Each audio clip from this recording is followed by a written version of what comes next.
এখানে অন্নপূর্ণা মন্দিরের প্রসাদ বিলি করা হচ্ছে।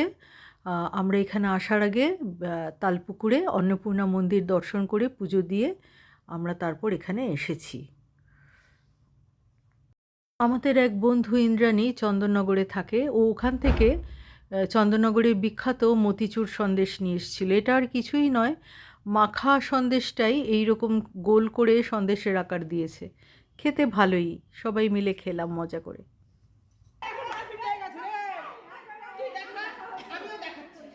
এখানে আমাদের দুই বন্ধু মনের আনন্দে ঝগড়া করছে আর আমরা এনজয় করছি, ওদের ঝগড়াটা দেখছি। আমাদের গ্রুপে প্রায় এরকম ঝগড়া লেগে যায় কারোর না কারোর সঙ্গে, আবার মিলমিশ হয়ে যায়। দারুণ, এটাই তো মজা। এবার আমরা চা কফির সন্ধান করছি, ওই মহিলাকে বলছি। কিন্তু সরকারি রিসোর্ট তো সার্ভিস অত্যন্ত বাজে, মানে কেউ মানে সিরিয়াসই নয়। তো আমরা কিচেনে গিয়ে বলছি, একে তাকে বলছি। তারপরে প্রথমে বলল ভেজ পকোড়া ছাড়া আমাদের আর কিছু দেওয়া যাবে না। তাই জন্য আমরা 4 প্লেট ভেজ পকোড়া অর্ডার করেছিলাম আর চা কফি অর্ডার করেছিলাম। কিন্তু ভেজ পকোড়াগুলো খুব একটা ভালো ছিল না। পরে একজন ওয়েটার এসে বলল, কেন ফিশ ফ্রাইও তো আছে। কি মুশকিল! আমরা এই ভেজ পকোড়া খেতে খেতে আবার ঝগড়া ভুলে গল্পে মেতে গেছি।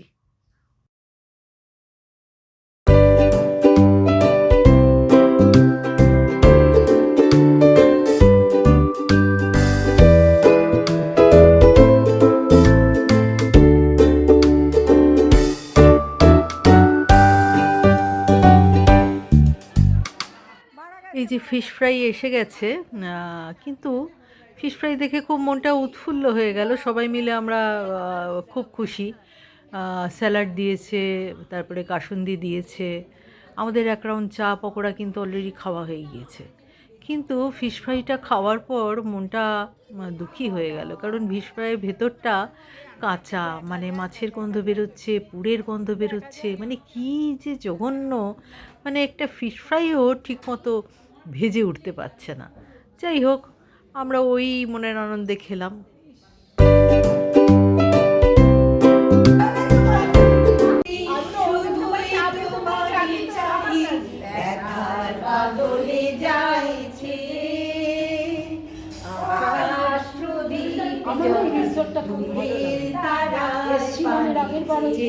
কি সুন্দর গানটা, তোরা সবাই গা।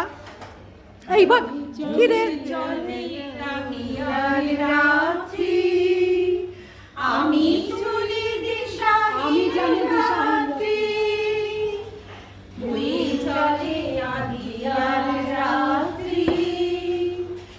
আমি চলি দিশাহীন যাত্রী, দূর আকাশের তলে তোমার আশার ডুবিয়ে। আমার নয়ন দুটি শুধুই তোমারে চাহি, ব্যথার বাঁধনে যাইছে। আকাশ প্রদীপ জলে ডুবের তারার পানিতে। এবার হাততালি দাও, হাততালি হাততালি তালিয়া। গানে গল্পে সেদিনকে দারুণ জমে গিয়েছিল। খাওয়া দাওয়া, আড্ডা, গান, গল্প। সবাই তো আমরা স্কুলের বন্ধু। মানে এটা একটা নির্ভার সম্পর্ক, মানে যে যা পারছে বলছে, যার পেছনে যতটুকু লাগার ইচ্ছা সে লাগছে, যার সঙ্গে সে 1 বছরের ডিউ ঝগড়াটা করে নিচ্ছে। মানে অসাধারণ, গলায় গলায় হচ্ছে, আবার ভাব ভালোবাসাও হচ্ছে। এটা একটা অসাধারণ, মানে ভাব ভালোবাসা, ঝগড়া, বন্ধুত্ব সব মিলিয়ে একটা দারুণ ককটেল সকাল আমরা কাটালাম সেদিন।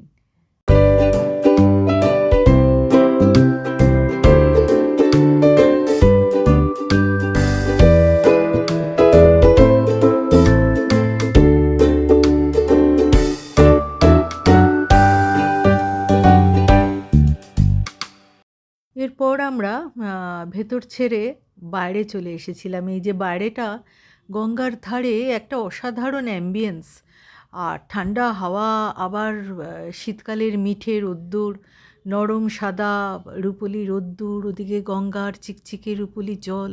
একটা অসাধারণ অভিজ্ঞতা, আর ভীষণ ভালো লাগছিল। আমরা বন্ধুরা মিলে মানে প্রচুর আড্ডা ফাড্ডা মারলাম। প্রথমে ভেবেছিলাম আমরা দাদা বৌদিতে লাঞ্চটা করব, কারণ দাদা বৌদি খুব বিখ্যাত। আমরা অত দূর যখন গিয়েছি, কিন্তু তারপরে সবাই আবার কেউ কেউ আর যেতে চাইলো না, কারণ ওখানে সবাই আড্ডায় জমে গেছে। আবার দাদা বৌদিতে গিয়ে লাইন দেওয়া, তো আমরা ডিসাইড করলাম যে ওখানেই লাঞ্চটা করে নেব। তো যখন আর দাদা বৌদি যাওয়া হবেই না, তখন আমরা ঘুরে ফিরে মানে সকালবেলা মানে দুপুরবেলাটা আমরা খুব এনজয় করলাম। আর যার যত গল্প আছে, যার যত আড্ডা আছে, ফটো সেশন হলো, প্রাণের সুখে ফটো তোলা হলো, বিভিন্ন পোজে ফটো তোলা হলো। এইসব করে এই হচ্ছে ইন্দ্রাণী, ওই এসছে হচ্ছে চন্দননগর থেকে, ও এবছর নতুন জয়েন করলো।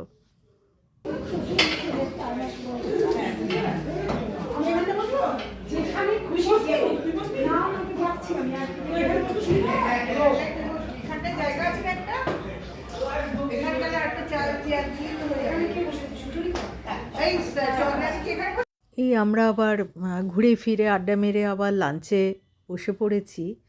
লাঞ্চে আমরা সেদিনকে ওদের কথা মতো কোনো থালি টালি খাইনি। আমরা সবাই মিলে ভাত, ঝুরি ঝুরি আলু ভাজা আর ডাল আর আলু পোস্ত, কেউ কেউ মাটন খেলো, কেউ কেউ ভেটকির পাতুরি খেলো, আবার আমরা কয়েকজন কাতলা কালিয়া খেলাম। আর শেষ পাতে ওরা চাটনিও দিয়েছিল।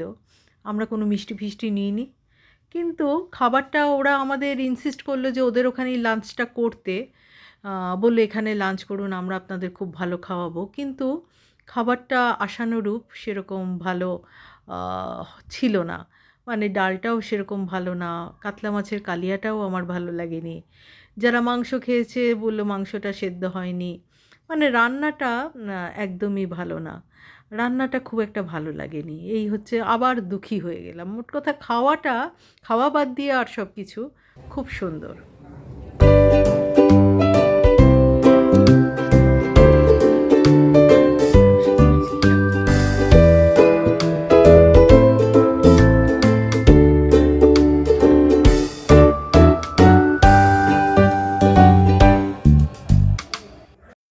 এবার আমাদের হিসেব নিকেশের পালা। সবাই যা টোটাল হয়েছে অ্যামাউন্ট, প্রায় 9,500 টাকার উপর বিল হয়েছে। সবাই মিলে আমরা কয়েকজন মিলে পে করে দিলাম। এবার সবাই মিলে সেই টাকা দেওয়া হচ্ছে, প্রত্যেকের ভাগের টাকা দিচ্ছে। এই যে এই সব আমাদের এখন হিসেব নিকেশ চলছে। সবাই তার কন্ট্রিবিউশন, এই কে কত চেঞ্জ পাবে, খুচরো, এই সমস্ত এখন চলছে। টাকা মেটানোর পালা, হিসেবের পালা। পাহাড়টাকে রাখছি, কিরকম সুন্দর দেখতে, মাথাটা শুধু রূপলি জল জল করছে, বরফ পড়েছে ওখানটা। আহা কি! আমরা সেই সকালবেলা স্নান টান করে মহা আনন্দে গাড়িতে করে বেরিয়ে পড়েছিলাম। আর এখন বিকেল গড়িয়ে সন্ধ্যা নামার পালা। সূর্য কেমন গঙ্গার বুকে অস্ত যাচ্ছে। আমরা সবাই আবার একে অপরকে টাটা করে যে যার নিজের বাড়ির পথে রওনা দিলাম।